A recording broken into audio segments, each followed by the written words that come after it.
Good morning, student. Today I would like to review the illustration of accounting for merchandise transaction for both perspective, from seller perspective and buyer perspective. Here is the transaction of Scully as the seller and Burton as the buyer. Okay, let's start. On July 1st, Scully Company sold merchandise on account to Burton Company of 7,500. Terms: freight on board, shipping point, with credit term and per 45. The cost of the merchandise sold was 4,500. Okay, so on 1st of July, this is 7,500 reflecting the price to the customer, while here 4,500 reflecting the cost when first they bought it from the supplier. Okay, so there are two types of value here. First, reflecting the price. Second, reflecting the cost. From the seller perspective, they have to record it both of this value. The first transaction will be recorded the sales itself. Account receivable to sales for 7,500 here. While the second transaction reflecting the cost. The journal will be cost of merchandise sold and credit is merchandise inventory for the second value, which reflecting the cost to the supplier. Okay, the difference between this value and this value will become profit at the end of period. Okay, that's coming from the seller perspective. Now, from the buyer perspective. Since Burton Company bought the merchandise inventory, it means the merchandise inventory will be on debit, okay, here, while because the transaction is on account, it means the one they have not paid for it. Okay, so they have to record it as account payable.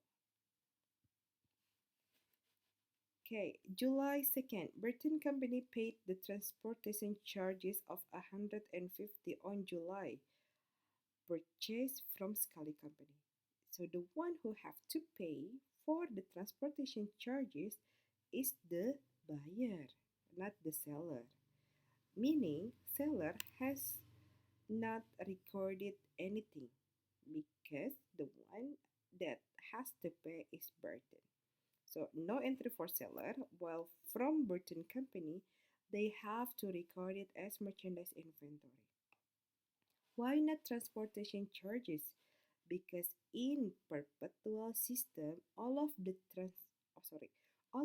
costs related with the transaction of buying the goods can be recorded as merchandise inventory.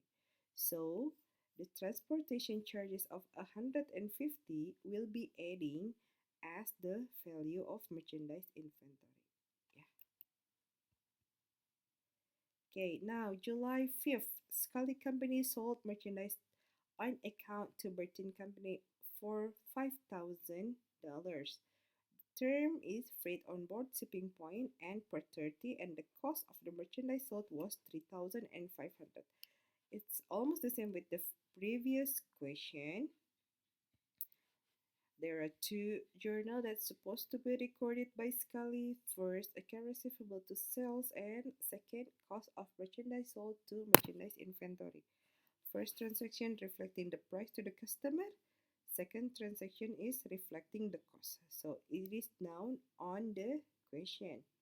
Okay, from Burton Company or buyer perspective, it means they have to record it as much they will pay because it's on account. So merchandise inventory will be put it on debit because it's increasing the number of merchandise inventory, and account payable you have to put it on credit because the transaction is on account. Here you can see the credit term is end per 30. So there will be no discount given by the seller. They just give the maximum time uh, when Burton has to pay. So if it's from July 5th and per 30, it means August 25th. Okay, July 7, Scully Company paid transportation cost of 250 for delivery of merchandise sold to Burton Company on July. So previously, uh, Scully sold to Burton, and in previous question, Burton has to pay. While here, the one that has to pay is Scully. It means Scully has to record journal of transportation out to cash. Why not merchandise inventory? Because the one who has to pay is the seller, not buyer. Here, from the buyer perspective, they are not recording at all. So no entry. Okay, the next transaction is from July 13. Scully Company issued Burton Company a credit memorandum for $1,000 of merchandise returned from a July 5th purchase on account. The cost of the merchandise was $700. Credit memorandum means there is a merchandise that returned by the buyer. So this transaction reflecting sales return and allowance. So what you have to record it here in Scully perspective, you have to record it as sales return and allowance on debit. This transaction is always on debit because it is the contra account of sales. Okay, remember that Burton has not paid yet to Scully. It means the credit side here is account receivable, not sales. Oh, sorry, not cash. You have to put cash on credit side here if Burton has already paid for that transaction. Okay, I repeat, you have to put account receivable on credit because Burton has not paid for the transaction. Okay, basically you can flip the transaction here, and also the second transaction you have to flip or reverse from previous journal. Okay, so merchandise inventory being returned, it means Scully get the merchandise inventory, and because it's being returned, the cost supposed to be cancelled. If it's cancelled, you have to put on credit. Okay, this transaction show the price to the customer, while this value show the cost of merchandise that being returned. Okay, this transaction supposed to be recorded from buyer perspective as well. Okay, so from buyer perspective, the transaction that's supposed to be recorded is account payable on debit. Okay, why on debit? Because their debt is decreasing. Why decreasing? Because they don't have to pay for a certain merchandise inventory that being returned. It means their account payable is decreasing. However, the credit side is not cash because it is not the transaction of paying their debt. Because they return the merchandise inventory, it means their merchandise inventory is decreasing. So you have to put on credit. Yeah. So the journal will be account payable to merchandise inventory. The amount will be 1,000 here, as much as the credit memorandum. July 15th, Scully Company received payment. Okay, so because there is no discount given by Scully, it means they will have full amount. Scully will get cash and account receivable of 4,000. Okay,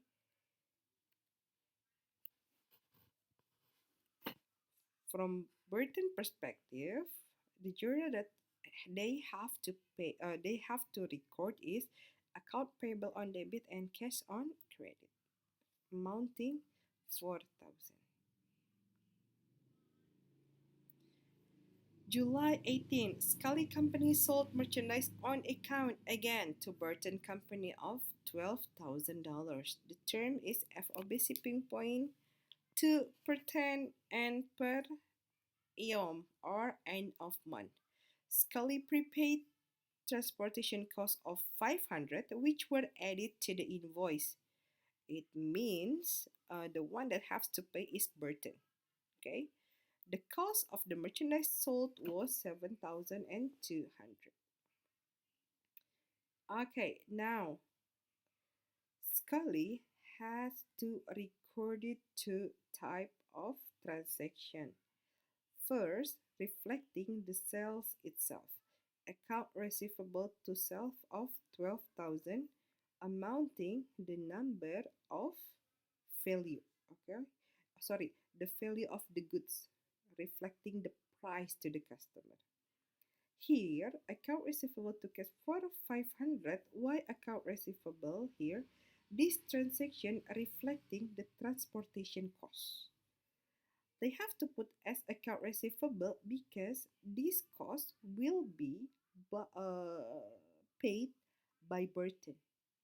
Okay, because here it said that Scully prepaid transportation costs which were added to the invoice. It means the transportation cost here will be paid by Burton.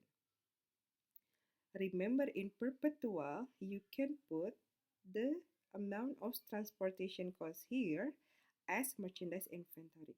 That's why, from Burton perspective, the journal will be merchandise inventory on debit and account payable on credit amounting 12,500. Okay, now we have to record the cost of the merchandise sold here. The second transaction for Scully. Okay, the journal will be cost of merchandise sold on debit amounting 7,200 and merchandise inventory on credit.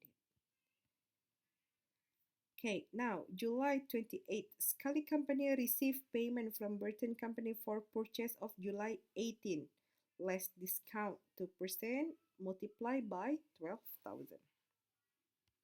From Scully perspective, they will get cash, they have to give sales discount, and their account receivable will decreasing.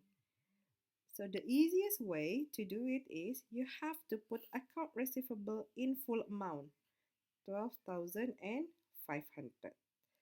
And you have to calculate the discount after that.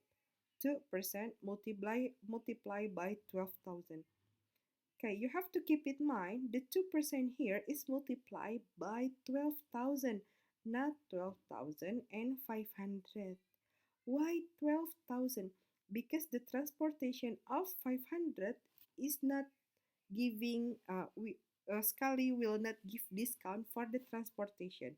So you have to see the amount of the good itself. Okay. So 2% multiplied by 12,000 become 240, and the difference will be cash. So cash will be counted at the last, okay. So don't calculate at first. First, you have to calculate the account receivable first, sales discount, and then the difference between account receivable and sales discount will become their cash. In Burton perspective, the account payable supposed to be on debit side because it's decreasing. When it's decreasing, you put on debit side at full amount. Here, you can see here, account payable of 12,500 will be the same with account receivable on Scully side. Okay, here. Remember that the merchandise inventory can be recorded here to reflect the discount. So the same in like transportation charges, the transportation charges and the discount that are given to buyer will be reflecting the adding or the increase or the decrease value of merchandise inventory. If the discount decreasing the price of merchandise inventory, so you have to put on credit. Okay, the same with the seller, cash will be counted at loss. So cash here is the difference between the value of account payable here and the merchandise inventory here. Okay, the end. So I want you to redo the illustration and see what if you don't understand the material, you can ask me through Zoom. Okay, see you later on Zoom meeting. Thank you.